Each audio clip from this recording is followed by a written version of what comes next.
Hello and welcome to Frank's School.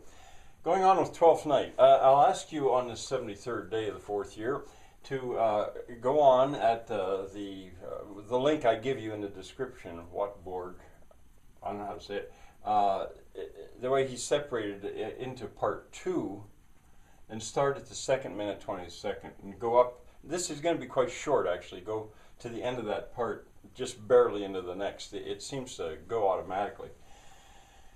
I guess it's set up as a playlist. Anyway, at that point, Viola is playing the piano. She's already in the service of Duke Orsino.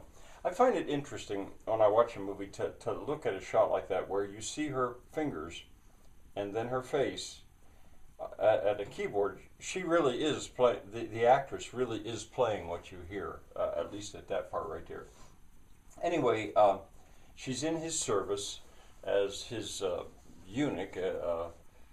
He thinks she's a male, and he ends up talking about brothers, and the way it's filmed, that hits Viola so hard because she's also lost her brother. Olivia is in mourning over her dead brother, and so is Viola. The play doesn't do that much with that parallel, I don't think, but they put a little bit into the movie. As you see the outdoor scenes, you might think, well, where is this filmed? What land is this? I thought Portugal at first. It's England. It's filmed in England, and maybe I'll tell you more about that later. You see the coast on the coast of England.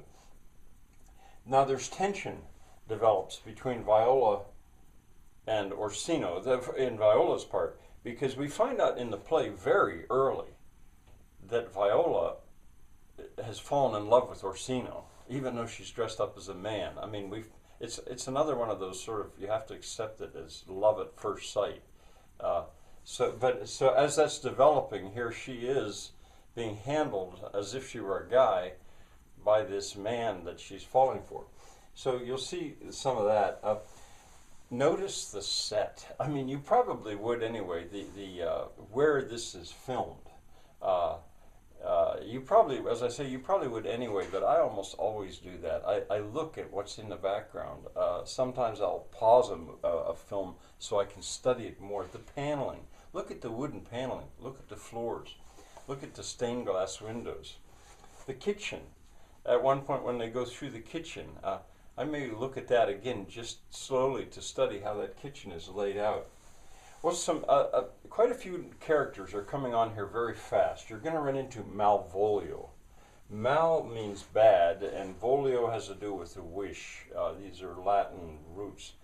He's bad wishing. He's a sourpuss, is what we would call him. And he ends up being the butt of some pretty cruel joking, Malvolio. But in any way, he very much frowns on partying and being festive. He thinks you should be serious. You're going to run into Maria. You may recognize the actress actually from Much Ado About Nothing. She's supposed to be short. She's a serving, a lady in waiting. She's a servant. She is not a lady. So she's not held to the same standards as ladies would be. Sir Toby Belch is actually the cousin of Olivia. Olivia's cousin, and he's a drunk. He's just drunk all the time, and everybody sort of disapproves of that, except maybe his sidekick, Sir Andrew Aguecheek. Well, Aguecheek, ague is a fever, and if you've been sick for a long time and your cheeks get sunken in, then you've got ague cheeks. Well, he's portrayed as skinny, awkward, homely, has some money. And I don't know if you're going to find that out just yet, but he has certain hopes that Olivia might be interested, that he might be able to marry Olivia. Sir Toby Belch just kind of keeps him on there to run through his money and to drink with him. Here's a line I wanted to pull out. Sir Toby Belch says, I am sure care is an enemy to life. I'm sure care is an enemy to life. Worries. Nowadays we would use the word stress. Stress can kill you. Stress makes you unhealthy. But anyway, there Shakespeare has a character saying that very early. There aren't that many lines that I'm going to pull out and draw attention to, but there's one. Now, Sir Andrew Aguecheek, he's told to accost Maria. Well, he's supposed to be well educated, speaks several languages by the book, by the word without book. He's kind of a ridiculous character, and he doesn't know what accost means, so he thinks that must be Maria's last name. It means go after her, get her. You know, you could have her. And there's some wordplay with that, accost. And then pourquoi?